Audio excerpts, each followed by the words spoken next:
हम सार्वजनिक अर्थसंकल्प का विचार करने वक्त इसकी थियोरेटिकल बैकग्राउंड क्या है वो ब्रीफ में मैं बताने का प्रयत्न करता हूँ। टू टाइप्स ऑफ विचार संप्रदाय है। उसको एक को हम क्लासिकल सनातन संप्रदाय बोलते हैं और दूसरे को हम आधुनिक संप्रदाय मॉडर्न थॉट बोलते हैं। वो सनातन संप्रदाय बोलता था कि अंदाज पत्रक बजट शुड बी बैलेंस्ड, वो संतुलित बजट होना चाहिए, क्योंकि सरकार जब बहुत पैसा संकलित करते खर्च करती है तो वो अनुत्पादक अनप्रोडक्टिव होता है। उसमें एडम स्मिथ ऐसा विचारवंत आता है। लेकिन आधुनिक विचार सरणी से वो ये बात गलत है। अंदाज पत्रक बहुत इफेक्टिव साधन है, मीन्स है, और उसका ड्यूटीज एंड रिस्पॉन्सिबिलिटी बहुत से है। इसलिए अंदाज पत्रक डेफिसिट का होना चाहिए, टूट का होना चाहिए, टूट प्रेरित होना चाहिए, क्योंकि सोशियो इकोनॉमिक डेवलपमेंट, सामाजिक आर्थिक विकास जो है, सामाजिक आर्थिक कल्याण जो है, वो कल्याण साध्य करने में ये अंदाज पत्रक की भूमिका महत्वपूर्ण होती है।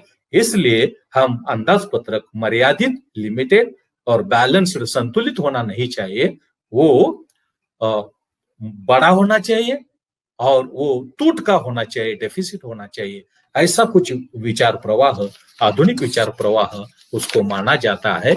ये भी हमें ध्यान में रखना चाहिए, ऐसा मुझे लगता है, क्योंकि वो ध्यान में लेना चाहिए, उसका हम विचार मंथन करना चाहिए, ऐसा मुझे लगता है।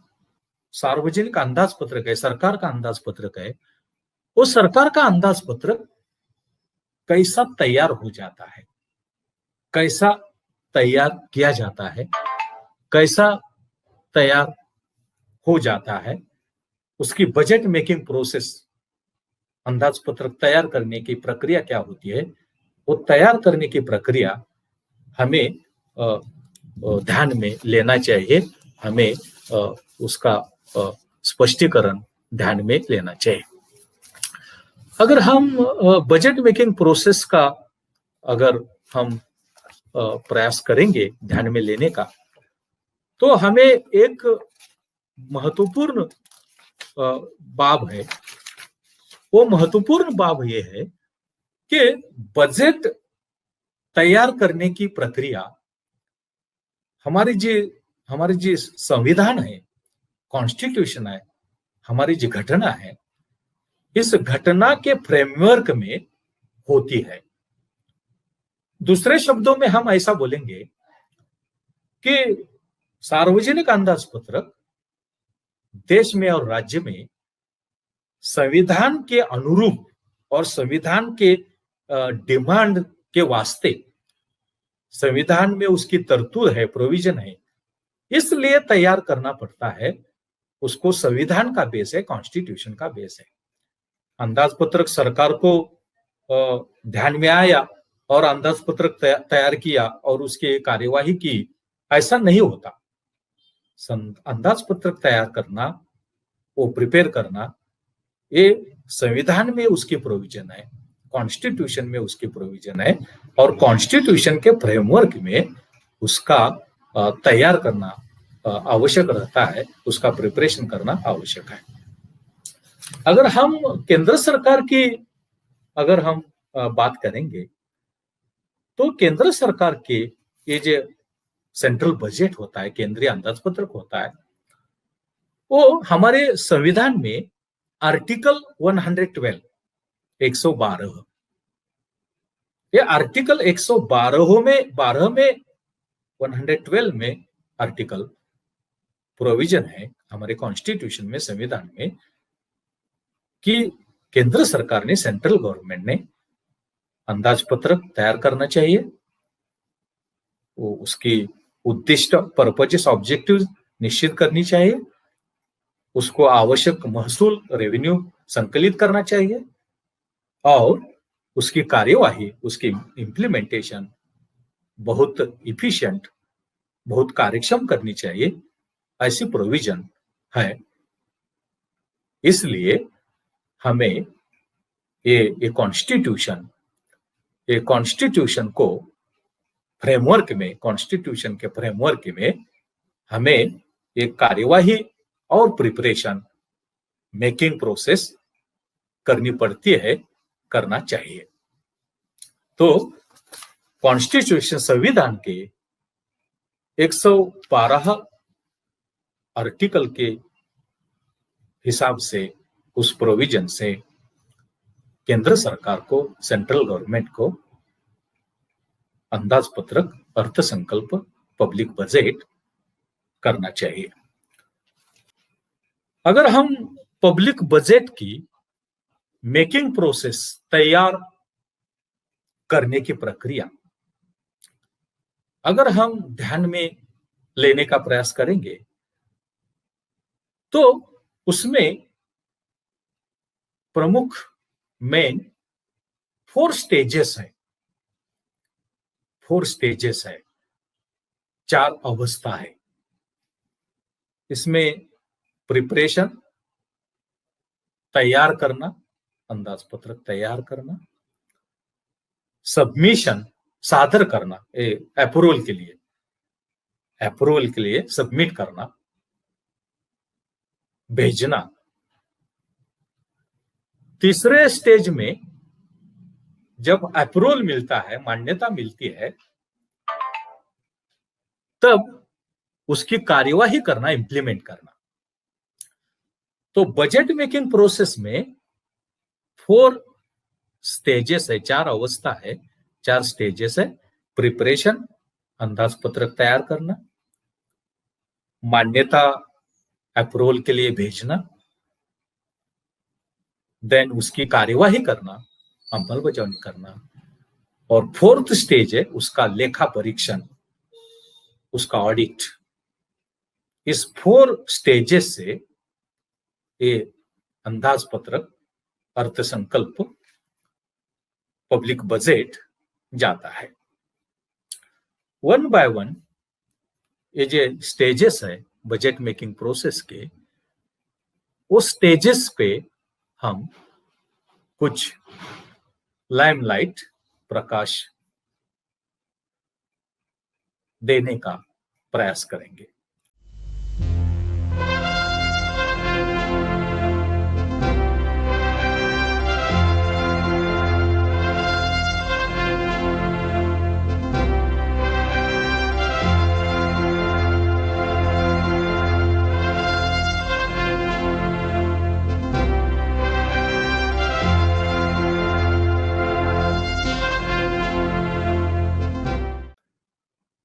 पहले स्टेज में ये जो बजट है वो तैयार किया जाता है।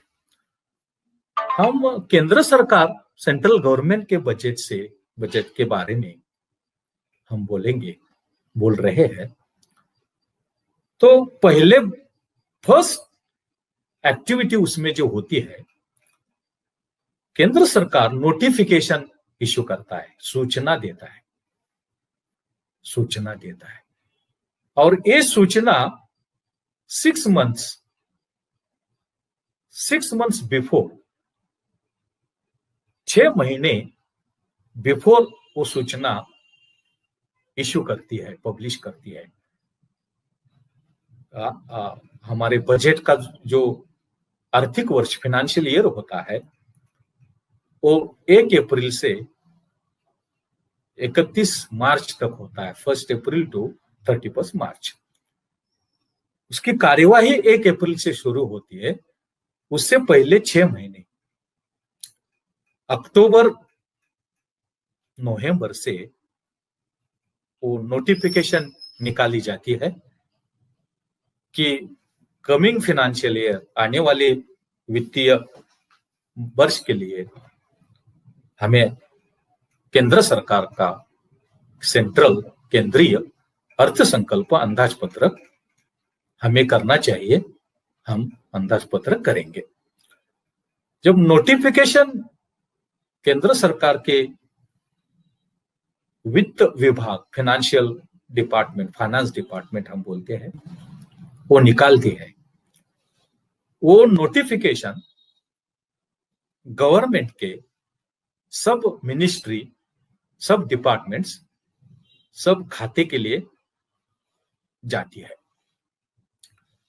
और वो नोटिफिकेशन निकालते ही, सूचना निकालते ही सब लोग अपने काम में बिजी होते हैं ये अंदाज पत्रक अर्थसंकल्प तैयार करने के लिए। नोटिफिकेशन निकालने के बाद 6 महीने पहले वो नोटिफिकेशन निकाली जाती है वित्त मंत्रालय से। अक्टूबर नवंबर से इस मंथ में वो नोटिफिकेशन निकाली जाती है।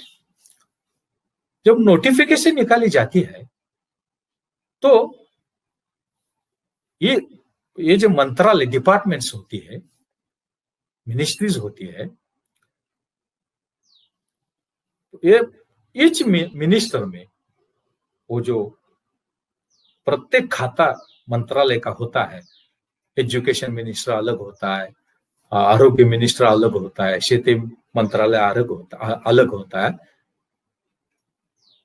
ईच मंत्रालय में, मिनिस्ट्री में, उस खाते में बजट प्रिपरेशन की प्रोसेस चालू होती है।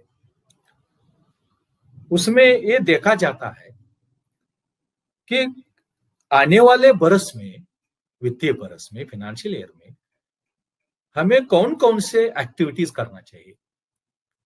सोशल वेलफेयर का है, महिला बाल कल्याण का है, एग्रीकल्चर है, उद्योग है, शिक्षण है, कौन कौन से उपक्रम, एक्टिविटीज, प्रोग्राम्स, स्कीम्स इंप्लीमेंटेशन करना चाहिए, ये देखा जाता है।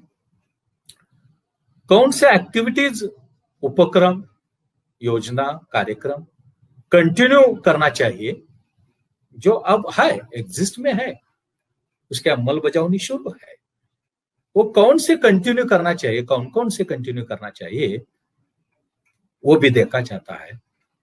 और हर एक मंत्रालय के हर एक खाते से उसके एक्टिविटीज, उसके प्रोग्राम्स, उसके स्कीम्स, उसके कार्य, फंक्शंस, ये सब एनलिस्ट किए जाते हैं। पुराने कौन से एक्टिविटीज, फंक्शंस कंटिन्यू करना चाहिए आने वाले वित्तीय बरस में, वो भी कंसिडर किया जाता है। और उसका खर्चा कितना आएगा, एग्जिस्टिंग जो ऑलरेडी है उस कार्यों के लिए, उस योजना के लिए, उस कार्यक्रम के लिए कितना खर्च करना पड़ेगा, और जो नवीन है, जो न्यू एक्टिविटीज है, न्यू प्रोग्राम्स है, न्यू स्कीम्स है, उसके लिए कितना खर्च आएगा, उसका एस्टिमेट किया जाता है। और वो दोनों कंसोलिडेट करता है, दोनों को एकत्र किया जाता है। और हर खाते में, हर मंत्रालय में एक बजट सेक्शन, बजट विभाग होता है, वो सब रिक्वायरमेंट्स कलेक्ट करता है, एक्टिविटीज कलेक्ट करता है, प्रोग्राम्स, स्कीम्स कलेक्ट करता है, और उसका एग्जिस्टिंग खर्च क्या है, नवीन के लिए न्यू जो हम करेंगे उसका खर्च क्या करता है, ये सब कंसोलिडेट करता है, सब एकत्र करता है। और ये हर एक खाते से, केंद्र सरकार के, राज्य सरकार के हर एक खाते से केंद्र सरकार के वित्त खाते को, फाइनेंस डिपार्टमेंट को भेजा जाता है। उसमें पंचवार्षिक योजना, आर्थिक योजना, उसका भी रिक्वायरमेंट्स क्या है वो भी देखा जाता है। और न्यू प्रोग्राम्स कौन कौन से है, एग्जिस्टिंग प्रोग्राम्स कौन से, योजना कौन से है, ड्यूटीज एंड रिस्पॉन्सिबिलिटी, जवाबदारियां कौन सा है, पेलना है, ये सब देखा जाता है।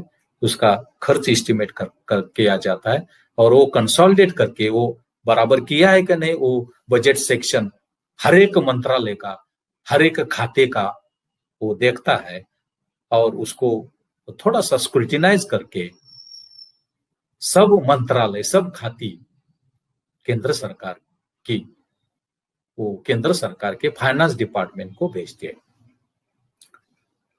फाइनेंस डिपार्टमेंट में वो सब देखा जाता है, फाइनेंस सेक्रेटरी होते हैं, उसमें भी 3 पार्ट्स है, रेवेन्यू पार्ट है, देन बजट पार्ट है, एक्सपेंडिचर पार्ट है। उसमें सब रिक्वायरमेंट जो कुछ प्रपोजल्स आए हैं उसकी स्क्रूटिनी की जाती है, और स्क्रूटिनी करके फिर एक अंदाज पत्रक बनाने की प्रोसेस शुरू हो जाती है।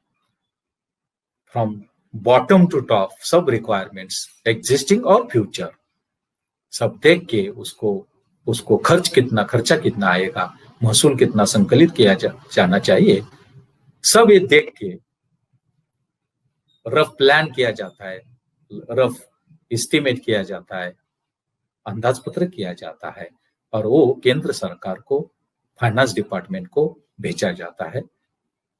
ये इसके बाद फाइनेंस डिपार्टमेंट सब स्क्रूटिनाइज करता है, सब उसका विश्लेषण करता है, उसका रिव्यू लेता है, और सब कंसोलिडेट करता है, सब एकत्र करता है, क्योंकि बहुत से मंत्रालय है, बहुत सी खाती है, उप खाती है, सब डिपार्टमेंट्स है। ये सब उसके रिक्वायरमेंट, उसके प्लान, उसके बजट्स, वी कैन से सब बजट्स सब कंसोलिडेट करते हैं, और कंसोलिडेट करने के बाद वो budget making process, actual budget preparation शुरू हो जाता है। बजट प्रिपरेशन की प्रोसेस ये शुरू हो जाती है। जब रिक्वायरमेंट्स शुरू हो जाते हैं ये नोटिफिकेशन के बाद, तो उसमें एग्जिस्टिंग खर्चा और न्यू खर्चा, new proposals, new programme, new project वो सजेस्ट करने का अपॉर्चुनिटी, संधि पॉलिटिकल पार्टीज को, सोशल ऑर्गेनाइजेशंस को वहां पे मिलती है। वो हमारे रिक्वायरमेंट्स, उसके रिक्वायरमेंट, सामाजिक कल्याण के, डेवलपमेंट प्रोजेक्ट्स के, स्कीम्स के, प्रोग्राम्स के, एग्जिस्टिंग हो या न्यू हो, नए हो, वो सजेस्ट करने का मौका, अपॉर्चुनिटी मिलता है। ये सब कंसोलिडेट होता है। ये कंसोलिडेट होने के बाद फाइनेंस मिनिस्टर उसके स्टाफ की मदद से, सेक्रेटरी होते हैं, उसको हेल्प करने के लिए स्टेट मिनिस्टर भी होता है, बहुत से स्टाफ होता है, वो सब मिलके ये बजट अंदाज पत्र करने की प्रक्रिया डायनामिक होती है, गतिमान होती है। जब ये प्रोसेस होती है तो वो जो अंदाज पत्रक है सेंट्रल गवर्नमेंट का, पब्लिक बजट, वो सब मिनिस्ट्रीज में डिस्कशन के लिए भेजा जाता है। सपोज 21-22 का अंदाज पत्र करना चाहिए तैयार, तो वो सब कंसोलिडेट करके जो रफ ड्राफ्ट किया जाता है, वो सब सब मिनिस्टर्स के मीटिंग में वो भेजा जाता है।